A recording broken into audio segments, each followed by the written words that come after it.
IMT Rojka में किसानों एवं पुलिस व प्रशासन के बीच दिन भर चला हाई वोल्टेज ड्रामा शाम को बिना किसी नतीजे के थम गया।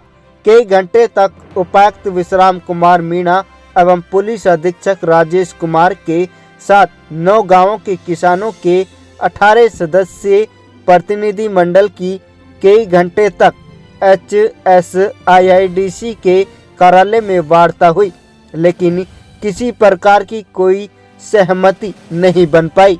इसके बाद किसानों ने अब आईएमटी रोजका मेव का विकास कार्य रोकने तथा टेंट लगाकर वहीं पर रुकने का फैसला ले लिया है। किसानों ने 2 टूक कहा कि संयुक्त किसान मोर्चा के पदाधिकारी भी 9 गांवों के किसानों के साथ इस पंडाल में शामिल रहेंगे, यहीं पर टेंट लगेगा और यहीं पर लंगर चलेगा।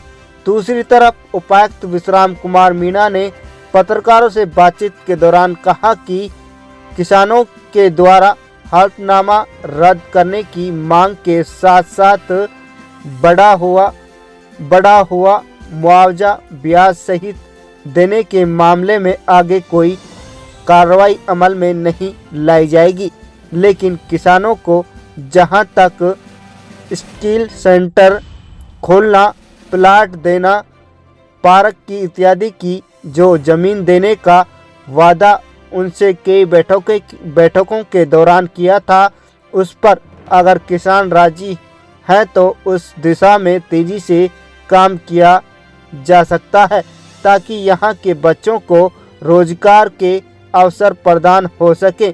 कुल मिलाकर शनिवार को किसानों ने महापंचायत का ऐलान किया था, जिसे देखते हुए भारी सुरक्षा के इंतजाम आईएमटी रोजका मेव में किए गए। जब किसान पुलिस आमने सामने हुए तो नूंह जिले के दोनों आलाधिकारी भी आईएमटी रोजका मेव पहुंच गए। सुलह की पूरी कोशिश की गई, लेकिन कई घंटे तक पसीना बहाने के बाद भी नतीजा शून्य रहा। आज आईएमटी में जो हमारे किसान हैं उन्होंने महापंचायत बुलाई थी, तो आज किसानों के जो प्रतिनिधि थे उसको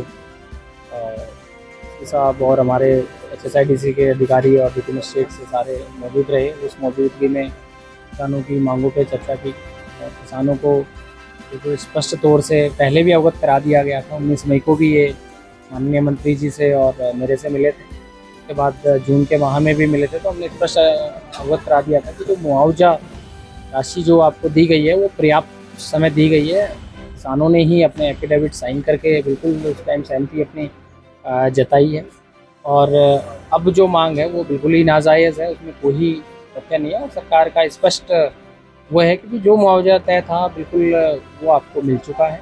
अब जो औद्योगिक विकास है उसमें गतिरोध उत्पन्न ना हो और कोई भी अगर नागरिक गतिरोध उत्पन्न करेगा तो कानून अपने हिसाब से उसमें कार्रवाई करेगा। साथ ही जो बाकी विषय है उन पर हमने बिल्कुल कहा है कि चाहे बच्चों का यहाँ स्किल डेवलपमेंट हो, चाहे यहाँ पे कोई और कोर्सेज शुरू करने हो, कुछ और तरह की बात हो, वो सारे विषय जो है वो हम उसके लिए बिल्कुल तैयार है कि बच्चों की स्किल हो ताकि यहाँ की जो जितनी भी IT सेक्टर की कंपनियाँ और बाकी कंपनियाँ उनमें बच्चे रोजगार करें। जो R&R पॉलिसी के जो प्लॉट है वो ले सकते हैं ताकि उसमें चाहे वो रेजिडेंशियल बनाए, चाहे उसको किसी को बेच के इंडस्ट्रियल वो हो ताकि किसान को उसमें पैसा मिले। तो इस तरह से सारी बातें हमने रख दी है और हमने बिल्कुल स्पष्ट करा है कि कोई भी अगर फिर भी उसमें आनाकानी करते हैं या कोई बात आती है मुआवजे वाले विषय पे, बिल्कुल ही सरकार बातचीत नहीं करेगी और कोई मुआवजा राशि बढ़ाने का कोई प्रावधान इसमें नहीं है और कानून अपना कार्रवाई करेगी अगर उसमें किसान छेड़खानी करेंगे या कोई बात। किसान सर सीएम से बैठक करने के लिए अड़े हुए थे, इसी के माध्यम से सीएम साहब से सभी किसान 2 बार मिल चुके, पिछले 6 महीने में सितंबर में मिल चुके, उसके बाद अप्रैल में माननीय सीएम साहब से मिल चुके अपने, उसके बाद विषय को अवलोकन किया गया। मैंने भी ये विषय माननीय मुख्यमंत्री जी को 5 जून को रखा था, उसमें भी उन्होंने बिल्कुल कहा कि भी मुआवजे में कोई मेरिट ही नहीं है। जब इन्होंने एग्रीमेंट दिया है, जब इन्होंने मुआवजा स्वीकार के एग्रीमेंट दिया है, कोर्ट में वो निर्णय ADJ कोर्ट मेवात में वो निर्णय हुआ है, तो फिर कोई विषय ही नहीं बनता है कि जिसके जिस पे दोबारा चर्चा की जाए।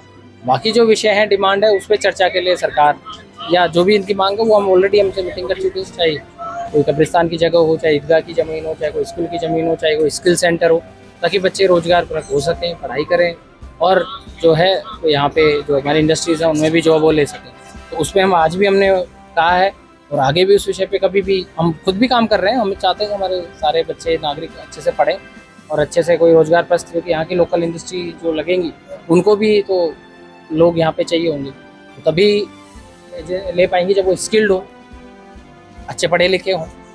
वही उसका ध्येय है, वही हमने गांव वालों को कहा कि आप और जो प्लॉट है वो अपने लें और उसको प्लॉट में चाहे वो डेवलप करें, प्लॉट को चाहे वो अपना आगे सेल करें, चाहे कुछ करें, वो उनके राइट में। जो मुआवजा वाली राशि है उसमें कोई बल नहीं है, सारा अवलोकन कानून व्यवस्था से हर तरीके से सरकार ने कर लिया है। तो माननीय मुख्यमंत्री जी ने बिल्कुल उसमें स्पष्ट किया है कि मुआवजे वाले विषय पर कोई बात नहीं है।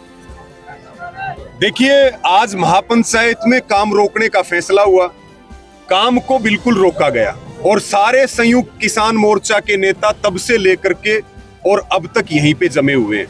हमारी जो लोकल कमेटी है लगभग जिसमें 18 सदस्य हैं, वो डीसी और एसपी की अध्यक्षता में आईएमटी में जो मीटिंग हुई वो मीटिंग अटेंड करने के लिए गए। हमारे 2 ही पॉइंट थे कि एग्रीमेंट रद्द कर दो और 25 लाख रुपए बकाया ब्याज सहित दे दो। उन दोनों बातों के ऊपर असहमति हुई है, वो दोनों बात मंजूर नहीं हुई। यहां तक कि मुख्यमंत्री के साथ मीटिंग का सिलसिला लगभग 6 महीने से चल रहा है।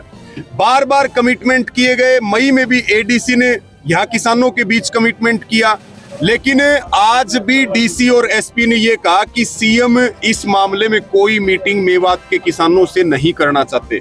हमारी कमेटी के साथियों ने कहा मीटिंग जब तक ना हो तब तक काम रोक दो, तो भी डीसी और एसपी ने मना कर दिया कि हम काम को नहीं रोकेंगे। लेकिन हमारा ये फैसला है, काम को रोक दिया गया है। संयुक्त किसान मोर्चा के तमाम नेता यहाँ पर रहेंगे। अब हमारा आंदोलन यहीं से चलेगा, यहीं से हमारा धरना चलेगा और हम जब तक इस आंदोलन से कदम पीछे नहीं हटाएंगे, जब तक कि मेवात के किसानों को उनका बकाया मुआवजा और जो काला एग्रीमेंट है उसको हम रद्द ना करवा दें। दूसरी बात, अभी यहीं पे टेंट लगेंगे, यहीं पे लंगर तैयार होगा, सारा कार्यक्रम यहीं चलेगा।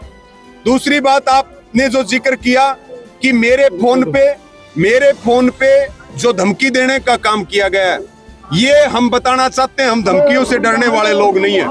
हम हक की लड़ाई लड़ने का काम कर रहे हैं और हक की लड़ाई लड़ते हुए हमारी जान भी चली जाएगी तो भी हम पीछे नहीं हटेंगे। हम अपनी लड़ाई लड़ते रहेंगे। हम केवल अपने हक की बात कर रहे हैं, किसान गरीब मजदूर के हक की बात कर रहे हैं।